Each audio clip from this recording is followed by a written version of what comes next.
remember right, we were making around $9 and something an hour, and most of the campus jobs are paying at least a few dollars more than that an hour. We're getting paid $7.25. $7.25? And it was a good job in the sense that it was on the campus, it was close to work, and it was fun. We all liked working in the bookstore. But the bookstore exploits this. I was severely underpaid. The low salaries helped to offset the continuous losses of the University of Toronto Press, which was publishing stuff that people weren't buying, which is what happens with academic presses. And so there were just issues of favoritism, and there was no really fair due process. And we considered that we worked for the wealthiest and the largest university in all of Canada, that they were actually treating us and paying us that much. It actually stuck in my craw.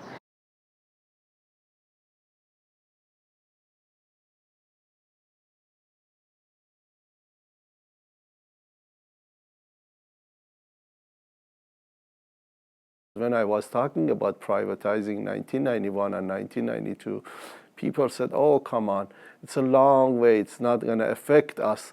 And we'll see it today. The privatization is everywhere, Peter, is everywhere. We were the first generation of that situation. I think U of T Press slowly began to push people out, and any new employees they brought in were outside of the collective bargaining. Kind of put aside almost like it wasn't part of the university, and that's why one of the things that they said is like, yeah, that's why you don't get your wages as high, but it still was part of the university.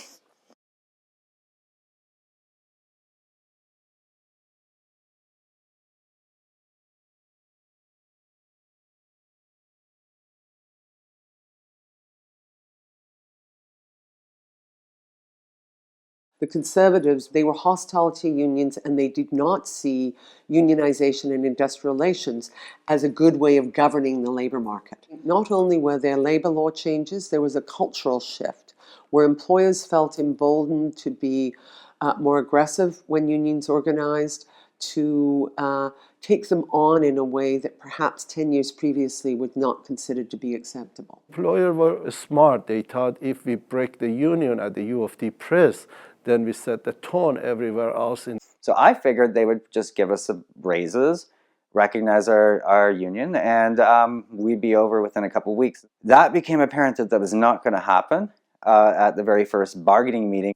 We actually started to get treated worse once we organized. They were very resistant to us. They wouldn't work with us. And so the climate at work became much more toxic. I got called up to the VP's office, and they told me that they were terminating me immediately. It was very upsetting, and they gave as their reasons, one, that I had a drink in my hand on the floor, and two, that I was leaning and reading at the cash register. And while all those are on the face of it very legitimate reasons, because it was on policy books, that policy was often ignored by a lot of people, not just me. I believe that I was being let go because of my activities during the union drive, and they used those as very convenient excuses to do so.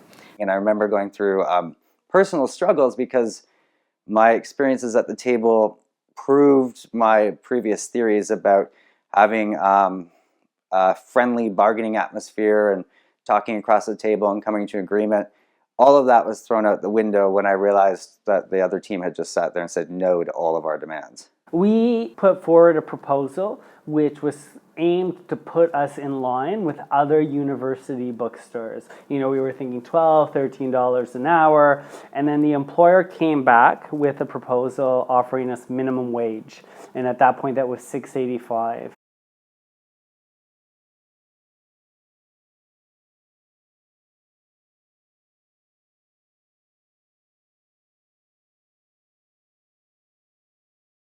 I was worried about money. There was like controversy about who would actually go on strike. Would I have a job afterwards? Is there any reprisals? When you're on strike, things can go negative in terms of relationships between your direct management and staff. That was a concern. Not enough of a concern to not go out on strike, because obviously our rights were way more important. Seriously saw us as just part-time workers who were doing part-time jobs that weren't stuff we were going to end up in. So we were seen as kids, I guess, who were doing unimportant work and were easily replaceable. None of the reasons that we were trying to address by forming a union were being addressed by management. In fact, they were out to bust us.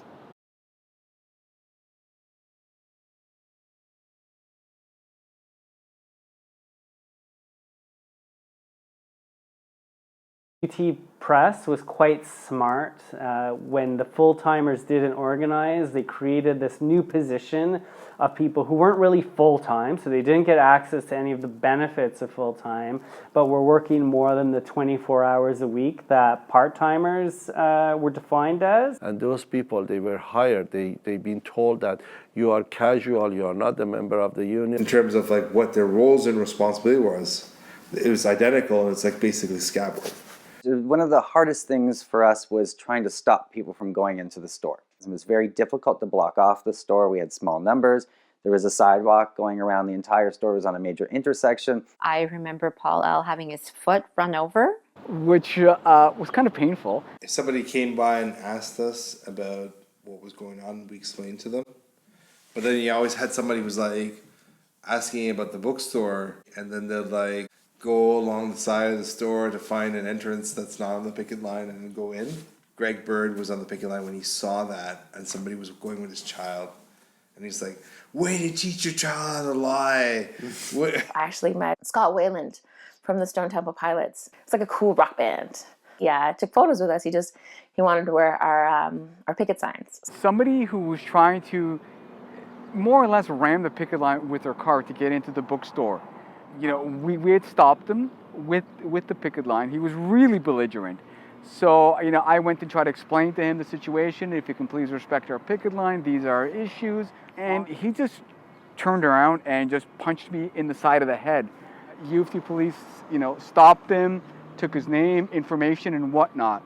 A day later, I had gotten a message from Mehdi, the person who had punched me, had been trying to reach me to make amends, which is great. You know, what isn't as good is that we found out the guy was actually a CUPE member himself. I remember the night that the Harry Potter book was coming in. Bookstore management was freaking out because they didn't know how to get the book in and they had to have it available. People had gone across the road to Einstein's to have a beer after 6 p.m. when the pickets went down, and they got last minute delivery. Goblet of Fire, which we then called Goblet of Shame. And some people had ran over there in front of the van. Next thing we know, the cops have shown up. Cops just told us to go have a beer and some chicken wings. And we had a big rally, and we had planned well in advance to do a walk through the University of Toronto Bookstore. And we did a little march through the bookstore, and then we left. And I think afterwards, not everyone, but I think at least the bargaining team all got trespass notices. Because we were right next door to CAMH, I do remember having a lot of patients coming over and hanging out on the picket lines with us, which was always kind of a cool thing. Service sector workers add a new dimension and challenge to the labour movement.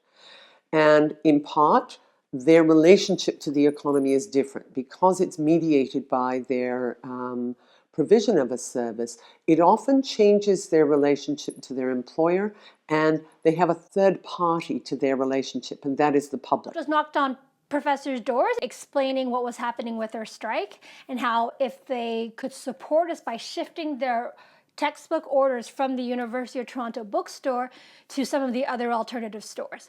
We moved a lot of orders from U of T Bookstore to the Toronto Women's Bookstore. And I believe some people continued to do that even after the strike was over. We decided to put out a full-page ad of professors and activists and notable figures stating their support for us. Margaret Atwood did write a letter in support of us. Professor Chomsky and Bob White, president of the CLC, both of them, they're getting the honorary doctoral.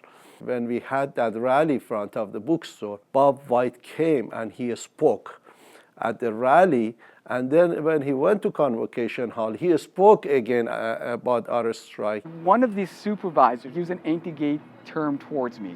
And even though I wasn't gay myself, I thought it important to actually stand up for our gay and lesbian colleagues. So I sent out this famous open letter. People were aghast that this was happening on the picket lines. So on the one hand, it got us a lot of support. On the other hand, it got me a lot of attention by the lawyers at the University of Toronto Press. The strike had gone all summer. A lot of us are going back to school. We have our own schedule. The picket line won't be a priority anymore. On one hand, we were thinking that the management of the bookstore would be desperate because they don't want to have this bad publicity and lose the customers. We were thinking maybe they had stacked the deck up with enough full-time casuals that maybe they'd be able to weather the rush. And if they go through the rush, we're toast.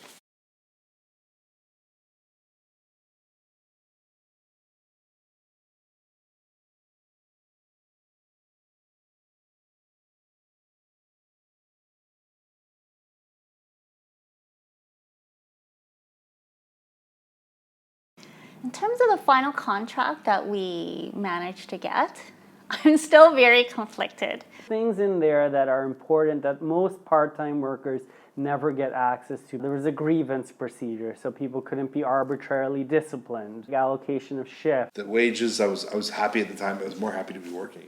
Like a little slight bit of a letdown because all of that stuff, like how badly they didn't want us to get that little tiny bit of extra money, it was a little bit disheartening, you know, like for all of that and to be on strike for so long. I was still voting to stay on strike. I didn't vote in favor of the collective agreement. If we would have had larger mass pickets right in front of the U of T bookstore, and if we were to actually affect University of Toronto Press and U of T in the pocketbook right in their busiest periods, I think we would have had a much better agreement. We'll never know. In the end, we arrived at a resolution, and they would pay me restitution in lost wages, and in return, I would sign a gag agreement. They were trying to preserve the U of T Press reputation, which I felt was undeserved. I took the money, and if anyone ever asked me about it, I told them the truth. I'm not a believer that all strikes necessarily result in a greater political consciousness. That very much depends on how the union frames the issues. I think also it often depends on the issues at stake. I think that everything I do is within the idea of workers' rights. I do a lot of volunteer work, and it's around women's rights because I think that it transcends just workers' rights. So long ago, you know, it was an event in my life, but I have moved on. I don't see it as something defining for me. Respects, I see this, what I'm doing now, being a labor lawyer, doing workers' compensation law as my way of fighting the fight. It put me where I am today. I have since then been a part of another strike. I'm one of the organizers at York University in 2008. I'm now an active member of Wilfrid Laurier Faculty Association. I actually became a union organizer, and actually one of my first campaigns was at the University of Toronto, where we organized the Starbucks, Tim Hortons, Pizza. And today I'm involved with the Asian Canadian Labour Alliance, ACLA, and we do anti-racist work. For me, I work in an atmosphere where I deal with unions, and I've worked on and off in unionized positions. And some facets I agree with, some facets I disagree with. So I can explain that to the person who kind of is anti-union without thinking about it, or somebody who's like blindly pro-union that agrees with everything, whether it's right or wrong. We have to continue that fight. Every day we wake up, we feel that we have to fight, and every night we go to bed, what we are doing. We are human, and we are trying to make as best as we can, and I'm very hopeful. You have to think long term. You have to think about the future. Like, what are you going to do? You need to make it as equitable and as fair as possible. So you need to do these things. It was important to show people that despite how small and insignificant, broadly speaking, a bunch of part-time workers are at a bookstore at a university campus, I think it was very important in terms of A, unionizing a workplace, which is important, but B, showing people that you're not afraid to stand up. Was just starting a relationship with my now husband. He was in a band called the Flame Jobs. The lead singer of the band wrote a song in honor of the bookstore workers called Wildcat. Fellas, get your hymn and knock him. Open up the union hall. I gotta sing a couple to the trouble.